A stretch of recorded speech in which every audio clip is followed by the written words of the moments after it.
ஜெய் சாயிராம். வாழ்க்கையில் நமக்கு கிடைக்கின்ற ஒவ்வொரு சந்தர்ப்பத்தையும் இறுதி சந்தர்ப்பமாக நினைத்து வாழ்ந்தால் நிச்சயம் ஒரு நாள் நம் லட்சியமும் நிறைவேறும். நிறைவேறுமா நிறைவேறாதா என்ற எண்ணம் நம் மனதில் தோன்றவே தோன்றாது. நம் வேண்டுதல்கள் நிச்சயமாக நிறைவேறும் என்ற நம்பிக்கையோடு இருக்கலாம்.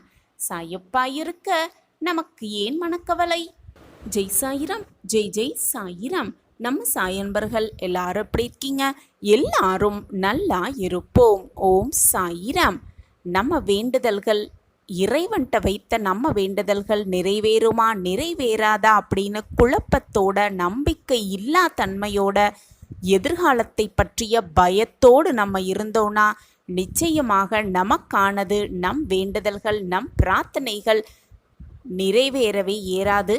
நம்பிக்கையோடு நாம் செய்யும் காரியம் நிச்சயமாக நமக்கு நிறைவேறும். நம்பிக்கை மட்டும் இருந்தால் பத்தாது, பயமும் இல்லாமல் இருக்கணும். நம் வாழ்க்கை என்னாகிவிடுமோ ஏதாகிவிடுமோ அப்படிங்கிற பயம் இல்லாமல் விடாமுயற்சியோடு நமக்கானது நடக்கும் வரை பொறுமையாக காத்திருந்து, நமக்கானது நிறைவேறும் வரை பொறுமையாக காத்திருந்து பெற்றுக்கொள்ள வேண்டும். இதுதான் வாழ்க்கையின் நியதி. இதை புரிந்து கொள்ளும் விதமாக ஒரு சிறிய கதையை பார்க்கலாம். ஒரு ஊரில் ஒரு இளைஞன் தன்னுடைய கல்லூரி பதிப்பை முடித்துவிட்டு வேலைக்காக அலைந்து கொண்டிருந்தான். எவ்வளவோ தேடியும் அவன் எதிர்பார்த்த வேலை அவனுக்கு கிடைக்கவே இல்லை. அவன் மனதில் 1000 ஆசைகளும் எண்ணங்களும் இருந்தது. விதவிதமான செயல்கள் செய்ய வேண்டும், மற்றவர்கள் நம்மை பாராட்டும்படி நாம் நடந்து கொள்ள வேண்டும், வாழ்க்கையில் சாதிக்க வேண்டும் என்று நிறைய ஆர்வமும் ஆசையும் அவனுள் இருந்து கொண்டுதான் இருந்தது. ஆனால் அவனிடம் இருந்த பயத்தாலும் தன்னம்பிக்கை இல்லா தன்மையாலும் அவனால் எதையுமே திறம்பட செய்து முடிக்கவே முடியவில்லை. இதை நாம் செய்தால் சரியாக வருமா? நாம் நினைத்தது நமக்கு நிறைவேறுமா? நமக்கெல்லாம் இது கிடைக்குமா என்ற ஒரு விதமான ஏக்கத்தோடும் குழப்பமான மனநிலையோடும் எப்பொழுதுமே அவன் இருந்து கொண்டிருந்தான். இப்படியே அவன் குழப்பத்தோடு மனநிலையோடு இருந்து கொண்டிருக்க காலம் கடந்து கொண்டே இருக்கிறது. சுற்றியுள்ளவர்கள் அனைவரும் இப்படி சும்மாவே இருந்தால் என்ன செய்ய முடியும், வாழ்க்கையில் எப்படி ஜெயிக்க முடியும் என்று கேள்வியை எழுப்புகிறார்கள். சுற்றி இருப்பவர்கள் எல்லாம் கேள்வியை எழுப்பிக்கொண்டே இருக்க தன் குடும்பத்தாரும் சேர்ந்து அந்த கேள்வியை எழுப்புகிறார்கள். ஏன் இப்படி சும்மாவே இருந்து கொண்டிருக்கிறாய்? ஏதாவது செய்தால்தானே வாழ்க்கையில் வெற்றியை அடைய முடியும் என்று கேட்க கேட்க அவனுடைய நம்பிக்கை கொஞ்சம் கொஞ்சமாக குறைந்து பயம் மிக அதிகமாக மேலோங்கி வருகிறது. நமக்கு நிறைய ஆசைகள் இருக்கிறது, ஆர்வம் இருக்கிறது. ஆனால் அதையெல்லாம் என்ன செய்து வெளிக்கொண்டு வெற்றியை நம்மிடம் அடைய செய்வது என்று தெரியவில்லையே என்று பயத்தோடும் குழப்பத்தோடும் இருந்து கொண்டிருந்தான் அந்த இளைஞன். இப்படியே குழப்பமான மனநிலையோடு ஒரு காட்டை நோக்கி தன் பயணத்தை மேற்கொண்டான் அந்த இளைஞன். அந்த காட்டில் பல சிந்தனைகள் அவன் மனதில் எழுந்து கொண்டே இருந்தது. நெடுந்தூரம் அவன் பயணம் செய்து கொண்டே இருக்கிறான். வந்த வழி தெரியவில்லை. ஆனால் பசி மயக்கம் அவனை வாட்டுகிறது. பசி என்றால் உணவுவதற்கு, உண்பதற்கு ஏதாவது வேண்டுமே. நாம் இப்பொழுது வீட்டிற்கு செல்வதற்கு பாதையும் தெரியவில்லையே. சரி, எங்கே ஏதாவது உணவு கிடைக்குமா என்று சற்று முற்றும் பார்க்கிறான். அங்கே ஒரு மாமரம் அழகாக மாம்பழத்தோடு காட்சியளிக்கிறது. அவனுக்கு ரொம்பவே சந்தோஷமாகிவிட்டது. அந்த மாம்பழத்தை சாப்பிட்டு நாம் பசியை ஆற்றிக்கொள்ளலாம் என்ற நினைப்போடு அந்த மரத்தை பார்க்கிறான். ஆனால் மரம் மிக பெரியதாக இருக்கிறது. மாம்பழம் உச்சியில் இருக்கிறது. இந்த மரத்தில் எப்படி அந்த மாம்பழத்தை பறிக்க முடியும் என்று கேள்வி அவன் மனதில் எழுகிறது. மரத்தில் ஏறினால் ஏறாவது விபரீதமாகிவிட்டு நாம் கீழே விழுந்துவிட்டு நமக்கு அடிபட்டு விட்டால் என்ற பயம் அவன் மனதில் தொற்றிக்கொள்கிறது. அதனால் வேறு உணவை பார்க்கலாம் என்று அங்கும் இங்கும் சுற்றி பார்க்கிறான். ஆனால் அவன் கண்களுக்கு எதுவுமே புலப்படவில்லை. இதுதான் தீர்வு, இதுதான் முடிவு என்ற முடிவோடு, பயம் கலந்த ஒரு உணர்வோடு, ஆனால் பசியோடு, இந்த பசியை நாம் இந்த மாம்பழத்தை சாப்பிட்டுதான் தீர்த்து கொள்ள வேண்டும் என்ற முடிவோடு, பயம் கலந்த ஒரு உணர்வோடு அந்த மரத்தில் ஏறுகிறான். ஏறி கொஞ்சம் கொஞ்சமாக முன்னேறி அந்த பழத்தை பறித்து கீழே அதிக பழங்களை, தனக்கு தேவையான பழங்களை கீழே போடுகிறான். உடனே மெல்ல கீழே இறங்கி வந்து அந்த பழத்தை உணவாக எடுத்துக்கொள்ளலாம் என்று நம்பிக்கையோடு கீழே இறங்குகிறான். அவன் பயத்தோடு ஏறும் அந்த நினைப்போடு ஏறினதினால் அந்த பயத்தால் அவன் கால் இடறி கீழே விழுகிறான். அவன் எதிர்பார்த்தது போல, பயத்தில் அவன் நினைத்தது போல அந்த மரத்திலிருந்து, மிக உயரமான மரத்திலிருந்து கீழே விழுகிறான். கத்திக்கொண்டே விழுகும் பொழுது எதிர்பாராத விதமாக ஒரு கிளையை பிடித்து கொள்கிறான். அந்த கிளையை கெட்டியமாக பிடித்துக்கொண்டு, எப்படியாவது நாம் உயிர் பிழைத்தே ஆக வேண்டும், இந்த பசிக்காக இப்படி மரத்தில் ஏறி மாட்டிக்கொண்டு விட்டோமே என்று பயத்தோடு என்ன செய்யலாம் என்று அவன் யோசித்து கொண்டே இருக்கும் பொழுது அங்கே ஒரு துறவி வருகிறார். உடனே அந்த துறவியை பார்த்து, ஐயா, என்னை காப்பாற்றுங்கள், நான் இந்த மரத்தில் ஏறி மாட்டிக்கொண்டு விட்டேன், எப்படியாவது நான் கீழே இறங்குவதற்கு எனக்கு உதவி செய்யுங்கள் என்று வருத்தத்தோடு கூறுகிறான். உடனே அந்த துறவி அந்த இளைஞனை பார்க்கிறான், மாம்பழத்தையும் பார்க்கிறார். என்ன செய்யலாம் என்று யோசித்து கொண்டே இருக்கும் பொழுது மீண்டும் அந்த இளைஞன் கதறுகிறான், துறவியே, என்னை காப்பாற்றுங்கள், எதையாவது செய்து நான் கீழே இறங்குவதற்கு எனக்கு வழி காட்டுங்கள் என்று கூறுகிறார். உடனே அந்த துறவி சற்று முற்றும் பார்க்கிறார். அங்கே அவர் கைகளுக்கு எதுவுமே கிடைக்கவில்லை. ஆனால் அவர் கண்களுக்கு ஒரு கல் தென்படுகிறது. அதை உடனே எடுத்து அந்த கல்லால் அந்த இளைஞனை தாக்குகிறார். அந்த இளைஞனுக்கு எதுவுமே புரியவில்லை. என்னை காப்பாற்ற வழி செய்யுங்கள் என்று நான் கதறுகிறேன், ஆனால் தாங்கள் கல்லால் என்னை அடிக்கிறீரே, ஏன் துறவி என்று கேட்கிறான் கோபமாக. உடனே அந்த துறவி சற்று சிரித்து கொண்டே மீண்டும் இன்னொரு கல்லை எடுத்து அடிக்கிறார். அந்த இளைஞனுக்கு கோபம் தலைக்கு ஏற வேகமாக மற்றொரு கிளையை பிடித்து சரசரவென்று கீழே வந்து அந்த துறவியை பார்த்து, நான் தங்களை காப்பாற்றும்படி கூறினேன், ஆனால் என்னை நீங்கள் அடிக்கிறீர்களே, ஏன் என்று கோபமாக கேட்டான்.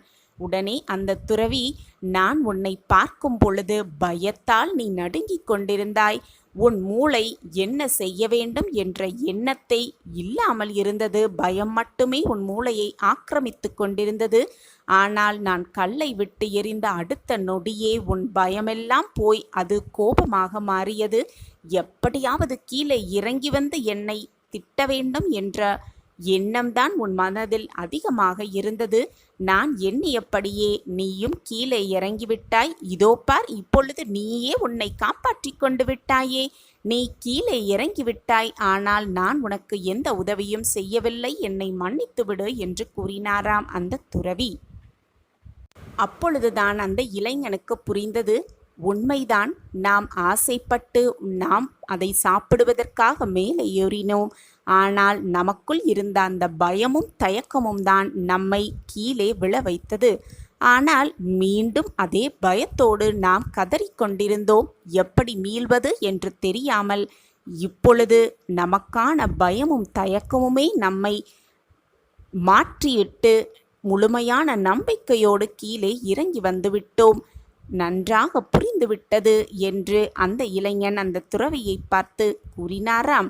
அதே போலத்தான் வாழ்க்கையிலும் பயத்தோடும் தயக்கத்தோடும் எந்த ஒரு வேலையை செய்வதானாலும் நமக்கு இது கிடைக்குமா, நம் வாழ்க்கையிலெல்லாம் இது நடக்குமா, நமக்கெல்லாம் இது நிறைவேறுமா என்ற நம்பிக்கை இல்லா தன்மையோடும் பயத்தோடும் தயக்கத்தோடும் இருந்தால் எதுவுமே நம்மால் சாதிக்கவே முடியாது. நமக்கானது நிச்சயமாக நமக்கு கிடைக்கும். இதை செய்தால் நமக்கான வெற்றி நம்மிடம் வந்து சேரும். நம் வாழ்க்கையில் நாம் வைத்த வேண்டுதல்கள், பிரார்த்தனைகள் எல்லாமே நமக்கு நிறைவேறும் என்ற நம்பிக்கை எண்ணம் மட்டும் நம் மனதில் இருந்தால் போதும். நாம் எதிர்பார்க்காததை விட நம் வாழ்க்கையில் எல்லாம் நமக்கு சாதகமாகவே நிறைவேறும். நிகழுமா நிகழாதா என்று எண்ணிக்கொண்டே இருப்பதை விட நிகழ்த்தி காட்டுவதுதான் வாழ்க்கையின் வெற்றி.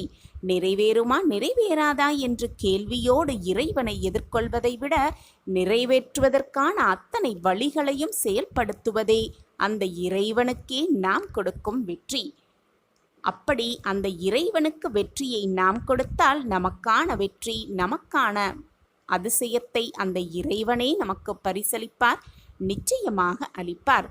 நம்பிக்கையோடு இருக்கலாம். வாழ்க்கையில் நடக்காது என நினைத்த அத்தனை விஷயங்களையும் நிறைவேற்றிக் கொள்ளலாம் நமக்கு சாதகமாகவே. சாயப்பா நம்மோடு இருக்கும் வரை நாம் எதற்குமே பயப்பட வேண்டிய அவசியமே இல்லை. சாயப்பா இருக்க நமக்கு ஏன் மனக்கவலை? உன் மனதையும் பக்குவமே படாமல் இருக்கும் உனது அறிவையும் முதலில் நீ சரி செய்து கொள்ள வேண்டும். வாய்ப்புகளும் சந்தர்ப்பங்களும் உனக்காகவே வர காத்து கொண்டு இருக்காது. நீதான் அந்த வாய்ப்புகளையும் சந்தர்ப்பங்களையும் தேடி தேடி கண்டுபிடிக்க வேண்டும். உன் தேடலில் முழு முயற்சியோடு நீ தொடங்க ஆரம்பி. உனக்கான வழி, நல்ல வழி உன் கண்களுக்கு தெரியும்படி உன் சாயிநாதர் என்னுடைய ஆசிர்வாதத்தை எப்பொழுதும் வழங்கிக் கொண்டே இருப்பேன். உன் வாழ்வில் மிகப்பெரிய மாற்றத்தை ஏற்படுத்தவே உன் சாயப்பா திட்டத்தை தீட்டிவிட்டேன். இனி உன் வாழ்வில் எல்லாமே நல்ல நல்ல மாறுதல்களாகவே நடக்கும். இதுநாள் வரை உன்னை ஆட்டி படைத்த பிரச்சனையிலிருந்து நிச்சயமாக உன்னை மீட்டெடுப்பேன் உன் சாயி தேவா. நான் என்னதான் பிரச்சனையிலிருந்து மீட்டெடுத்தும் வழியை உனக்கு கூறினாலும், வாய்ப்பை வழங்கினாலும், சந்தர்ப்பத்தை உன கைகளில் வந்து கொடுத்தாலும், அந்த இடத்தில் அந்த வழியில் நீதான் உன் பாதங்களை பதித்து நடக்க வேண்டும். மற்றவர்கள் யாராவது வரவேண்டும், நம் கையை பிடித்து அந்த வழியில் நடத்தி செல்ல வேண்டும், நம்மை வழி நடத்த வேண்டும் என்று நினைப்பதை அடியோடு மறந்துவிடு குழந்தையே. வாய்ப்பும் சந்தர்ப்பங்களும் வரும்பொழுது அதை பக்குவமாக, நம்பிக்கையாக, தைரியமாக எதிர்கொள். அப்பொழுதுதான் உன் வாழ்க்கை என்னும் பயணத்தில் வெற்றிகரமாக நீ எட்டி பிடிக்க முடியும். வாய்ப்புகள் நமக்காகவே வரும். அந்த வாய்ப்பை பயன்படுத்த யாராவது உதவுவார்கள் என்று நினைத்து நினைத்து சிந்தித்து சிந்தித்தே உன் வாழ்க்கையை அதிலேயே தொலைத்து விடாதே. வாய்ப்பை நீயே உருவாக்கு. முதலில் உன்னுடைய தேடல் ஆரம்பித்தால்தான் உனக்கான தேடல் எப்படி இருக்கும், அந்த பாதை எப்படி இருக்கும், அதில் எப்படி தன்னம்பிக்கையாக நீ நடக்க வேண்டும் என்பதெல்லாம் உன் மனதிற்கு புலப்படும். பின்புதான் நீ உன் வாழ்க்கையில் ஜெயிக்கலாம். அப்படி தேடலை நீ ஆரம்பித்தாலே உனக்கான சந்தர்ப்பங்களும் வாய்ப்புகளும் உனக்கான நல்ல நல்ல விஷயங்களும் உன்னை தேடி வந்து கொண்டே இருக்கும் என் குழந்தையே. எதற்குமே வீணாக மனதை போட்டு குழப்பிக்கொண்டே இருக்காதே. ஆகவே என் குழந்தையே, உனக்கான தேடலை துவங்கு. உன் சந்தர்ப்பங்களெல்லாம் உனக்கு சாதகமாகவே முடியும்படி நான் வேலை செய்து கொண்டே இருப்பேன். என்னுடைய கண்மணிக்காக இதை கூட செய்யாமல் உன் அப்பா அப்படியே இருந்து விடுவேனா? நிச்சயமாக மாட்டேன். என் கண்மணியின் நல்ல வாழ்க்கை, சிறப்பான வாழ்க்கை, மகிழ்ச்சியான வாழ்க்கையை பார்க்கவே நானும் ஆசைப்பட்டு கொண்டிருக்கிறேன், விருப்பப்பட்டு கொண்டிருக்கிறேன். அதற்கான வாய்ப்புகளையும் சந்தர்ப்பங்களையும் நான் உனக்கு வழங்குவேன். போராட்டமே வாழ்க்கை என இருந்து விடாதே. உனக்கான வழியை கண்டுபிடித்து தேர்ந்தெடுத்து அதில் வெற்றிக்கொள். உனக்கு துணையாக நான் இருப்பேன். வருவது வரட்டும் குழந்தையே, விட்டு விடாதே. சாயப்பாவை உறுதியாக பற்றிக்கொள். அனைத்தும் உனக்கு சாதகமாக அமையும். ஓம் சாயிரம், ஓம் சாயிரம். என் பிரியமான குழந்தையே, உன் வாழ்க்கையில் தற்போது நடந்து கொண்டிருக்கும் போராட்டங்கள் எல்லாம் உனக்கு பெரியதாக தெரிகிறதா? அப்படி தெரிந்தால் தற்போது உள்ள நிலை கூட உனக்கு கடினமாகத்தான் தெரியும். ஆனால் இப்பொழுது உனக்கு நடக்கும் போராட்டங்களை நீ எப்படி எதிர்கொள்கிறாயோ, எப்படி தாண்டி வருகிறாயோ, அதில்தான் உன் வெற்றிக்கான வழியும் உன் கண்களுக்கு தென்படும். என் பிரியமான குழந்தையே, உன்னுடைய கர்மா, மாயை, விதி இவை மூன்றுமே எல்லார் வாழ்க்கையிலும் நடக்கும். நல்லது தீயதை தீர்மானிக்கும். இதை பொறுத்தே எல்லோருடைய வாழ்க்கையிலும் ஏற்றமும் சறுக்கலும் இருக்கத்தான் செய்யும். ஒருவர் வாழ்வில் உள்ள மனதில் உள்ள மன தைரியமும் மன நம்பிக்கையும் அப்படி தீர்மானிக்கும் பொழுது அவர் எதிர்கொள்ள வேண்டிய திருப்பங்கள், அவர் எடுக்க போடும் முடிவுகளை பொறுத்தே அந்த வழி வெற்றியின் நோக்கை எட்டி செல்லும். ஒவ்வொருவருக்கும் ஒவ்வொரு விதமாக பிரச்சனைகள் வரும். போராடும் விதமும் ஒவ்வொருவருக்கும் மாறுதலாகவே இருக்கும். நீ சாயின் பிள்ளை அல்லவா? உனக்கு போராட்டம் வரும், கஷ்டங்கள் வரும், வேதனை வரும், சோதனைகள் வரும். ஆனால் கடைசியில் எல்லாம் சுகமாகவே முடியும். தயாராகு, அதற்காக ஆயத்தமாகு. இதுதான் தெய்வ தீர்ப்பு, உன் சாயப்பாவின் தீர்ப்பு. தெய்வத்தின் கணக்கு எப்பொழுதும் எல்லா நேரமும் ஒரே நேர்கோட்டில்தான் இருக்கும். எந்த ஒரு கஷ்ட நஷ்டத்திற்கோ பந்த பாசத்திற்கோ நியாய தர்மத்திற்கோ பணியாது. எப்பொழுதும் ஒரே மாதிரி ஒரே நேர்கோட்டில்தான் இருக்கும். தெய்வ தீர்ப்பு, உன் சாயப்பாவின் தீர்ப்பு என்பது எப்பொழுதும் நீதி நெறி தவறாமல் ஒரே சொல்லாகத்தான் இருக்கும். மனிதனின் செயல்களில் எப்பொழுதும் ஒரே அர்த்தம்தான் நிகழ்ந்து இருக்கும். நல்லது கெட்டது இது மட்டும்தான் அவர்கள் மனதில் இருக்கும். ஆனால் தெய்வத்தின் சிந்தனையில் ஆயிரம் ஆயிரம் அர்த்தங்கள் இருக்கும். அதை யாராலும் தெரிந்து கொள்ளவும் முடியாது, அறிந்து கொள்ளவும் முடியாது. இதுதான் உன் சாயப்பாவின் தெய்வ தீர்ப்பு. உன் அப்பாவாக உன் அம்மாவாக எப்பொழுதும் நான் உன்னை அரவணைப்பேன். இந்த உலகத்தில் உன்னை சுற்றி இருக்கும் சக மனிதர்களைப் பற்றி எப்பொழுதுதான் நீ புரிந்து கொள்ளப் போகிறாய்? உன்னை பற்றி உன்னை மாதிரியே மற்றவர்களையும் நினைத்து கொண்டு எல்லோரிடமும் போய் சரிசமமாக பழகுகிறாய். ஆனால் சில பேர் உன்னை ஏமாற்றி விடுகிறார்கள். சில பேர் உன்னை ஏளனமாக பார்க்கிறார்கள்.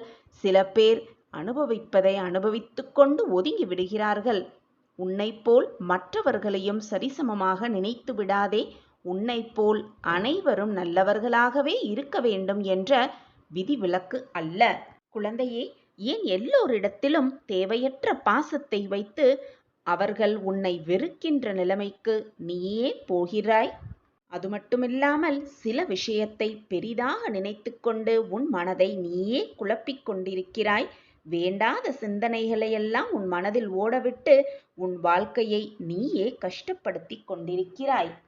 உனக்கு வெளியில் இருக்கும் கஷ்டத்தை காட்டிலும் உன் மனதில் நீ யோசிக்கும் எண்ணமும் அதன் வெளிப்பாடும் நீ மற்றவர்களிடத்தில் பேசும் வார்த்தைகளால் தான் நீ செய்வதறியாது சக்தி இல்லாமல் தளர்ந்து நம்பிக்கையே இல்லாமல் காணப்படுகிறாய். குழந்தையே, மற்றவர்களிடத்தில் எதையுமே எதிர்பார்க்காதே. எதிர்பார்ப்புகள் நிறைந்தால்தான் ஏமாற்றம் வரும்பொழுது அதை தாங்கிக் கொள்ள முடியாமல் உன் மனம் வேதனையில் தவிக்கிறது.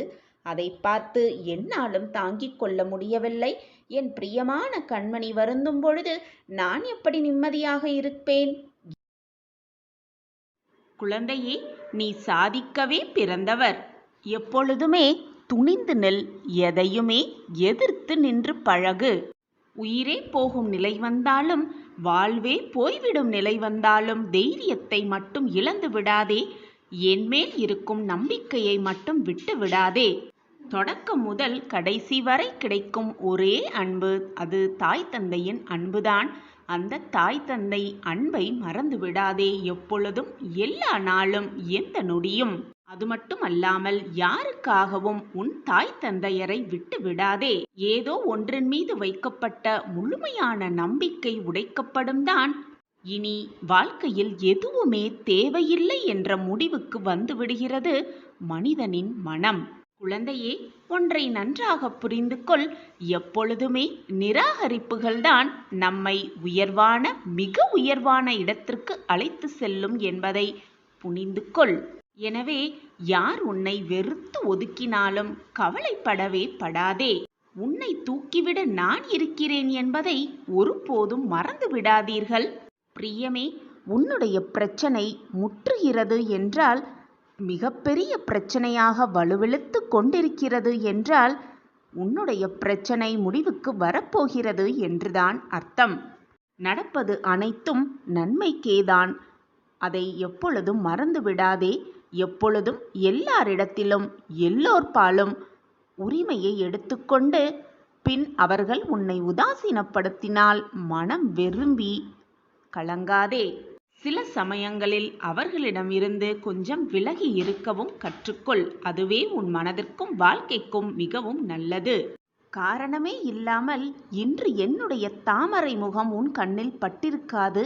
இனி உன் வாழ்வில் எல்லாம் மகிழ்ச்சியாக மாறப்போகிறது என்பதற்கான அறிகுறிதான் என்னுடைய தாமரை முகம் உன் கண்ணில் பட்டிருக்கிறது.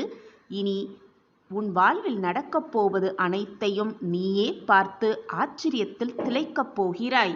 யாராவது உன்னை ஏளனமாக பார்த்து சிரிக்கும் பொழுது அவர்களிடம் எடுத்து சொல்லுங்கள், வாழ்க்கை இன்னும் முடியவில்லை என்று. மற்றவர்களுடைய சொல் கேட்டு நம்மிடம் முகம் சுளிக்கும் எந்த ஒரு உறவும் நம்மிடம் நிரந்தரமாக இருந்து விடவும் முடியாது, நிம்மதியாக அவர்களோடு சேர்ந்து வாழவும் முடியாது என்பதை முதலில் புரிந்து கொண்டு செயல்படு. உனக்கான மதிப்பு உனக்கு மட்டுமே தெரியும். அந்த மதிப்பை மற்றவர்களிடம் நிரூபிக்க போராடாதே. இது வேண்டாத வேலை. மற்றவர்கள் ஏதாவது செய்துவிட்டால் அவர்களை மன்னிக்கும் அளவிற்கு மனிதனாக இரு. ஆனால் மீண்டும் அவர்களை நம்பும் அளவிற்கு முட்டாளாக இருந்து விடாதே. நீ என் பிரியமான குழந்தை, எப்பொழுதும் மனிதனாக தான் இருப்பாய் என்பது உன் சாயிநாதருக்கு தெரியும். என்னுடைய குழந்தை, எப்பொழுதும் தவறான பாதையிலும் தீயான பாதையிலும் செல்லவே செல்ல மாட்டாய். உன்னை அப்படி தவறான பாதையில் சென்று விட்டுவிட்டால் நான் உன் அப்பாவாகவே இருக்க முடியாது. நீ தவறான பாதையில் செல்லும் பொழுது உன்னை இழுத்து பிடிக்கும் தாயாக, தகப்பனாக, அனைத்துமாக உன் சாயப்பா இருப்பேன். நீண்ட நாட்களாக உன்னை பாடாய் படுத்தி வரும் ஒரு பிரச்சனை ஒரு நிரந்தர தீர்வு எட்டப்போகிறது. உனக்கான மங்கள வாக்கு, உனக்கான மங்கள வாக்கு இது. இந்த வாக்கு எப்பொழுதும் பொய்யாகாது. கஷ்டத்தை மட்டுமே அனுபவித்துக் கொண்டிருக்கும் உன் மனதிற்கு ஒரு மாறுதலான, ஆறுதலான நல்லதொரு தீர்வை நான் வழங்கவிருக்கிறேன். உனக்கு கிடைப்பது எல்லாம் அதிசயமல்ல என் குழந்தையே. உனக்கு கிடைப்பது எல்லாம் ஆச்சரியமும் அல்ல. எந்த ஒரு விஷயத்தை, எந்த ஒரு நிகழ்வு உன் வாழ்வில் கிடைக்க வேண்டும், நடக்க வேண்டும் என்று எதிர்பார்த்து காத்திருக்கிறாயோ, அது நடைபெறாத சூழலில் உன் மனம் எவ்வளவு பக்குவமாக அதை கையாள்கிறது என்பதில்தான் இருக்கிறது உன் வாழ்க்கைக்கான அதிசயம். அதனால் எதற்குமே பயப்படாதே, கலங்காதே. உனக்கான வெற்றி என்னும் தீபத்தை நான் உன் வாழ்க்கையில் ஏற்றத்தான் போகிறேன். மிக பிரம்மாண்டமான வெளிச்சம் உன் வாழ்வில் படர்வதை நீ கண்கூடாக உணர்வாய். சாயப்பா, என் வாழ்க்கையில் மாற்றங்கள் வந்துவிட்டது, என் வாழ்க்கையிலும் வெளிச்சம் வந்துவிட்டது என்று ஓடோடி வந்து என்னிடம் சொல்லும் அந்த நல்ல நேரம் உனக்காகவே காத்து கொண்டிருக்கிறது. உன் சாயப்பாவும் என்னுடைய தர்பாவில் என்னுடைய பிள்ளைக்காக காத்து கொண்டுதான் இருக்கிறேன்.